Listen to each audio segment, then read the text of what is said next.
السلام عليكم ورحمة الله وبركاته شباب، ورجعكم فيديو جديد. واليوم راح أراويكم الطيور والقفص الجديد. طبعا يا شباب، زوج الطيور الهند الأزرق مالي وديتهم القفص الجديد، وزوج الزيبرا الأسود بعد وديتهم القفص الجديد. قبل ما ننتقل لقفص الطيور الجديد، طبعا هاي الكناري بيضة وبيضة واحدة، والذكر كسر البيضة، فإن شاء الله حنخليهم لين تبيض الأنثى من جديد، وراح أعزل الذكر عن الأنثى عشان ما يكسر البيض من جديد.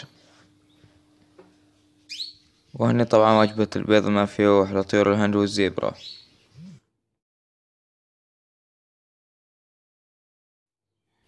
ونتفت البيض الحين بوديه للطيور. وهني بعد ما حطيت الوجبة لطيور الهند والزيبرا، طبعا طيور الهند استقبلوا الوجبة بسهولة، لكن الزيبرا خايفين مني فما نزلوا ياكلون. وطبعا هنا القفص الكبير مؤقتا لين تستوي المحمية، حطت فيها الزوج الزيبرا الأسود ويا طيور الهند الأزرق. إن شاء الله ينتجون لي هنا قبل ما تستوي المحمية عشان يكون عدد كبير شوي هناك.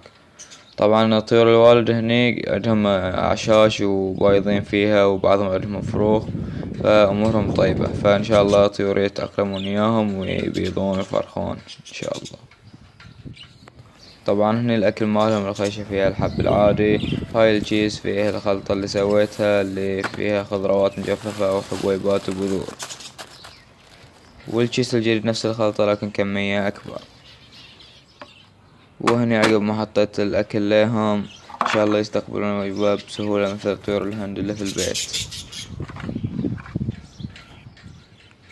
وهني طبعا المحمية بعدها ما برزت شاطبرز قريب منك، بس باقي نركب التور، ونركب فتور في السقف كامل عشان ما يهربون الطيور فوق الفتحات نسدها.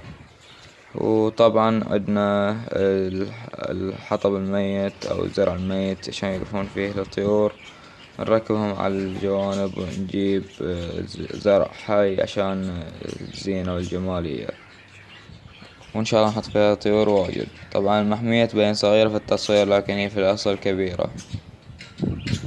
وبس قبل لا ننهي الفيديو، حاب اخذ اقتراحاتكم على المحمية، واذا عندكم اراء او اقتراحات كتبوها لي تحت في التعليقات، ان شاء الله راح اخذ بارائكم. ننهي المقطع بطير الزوبرة قاعد تاكل.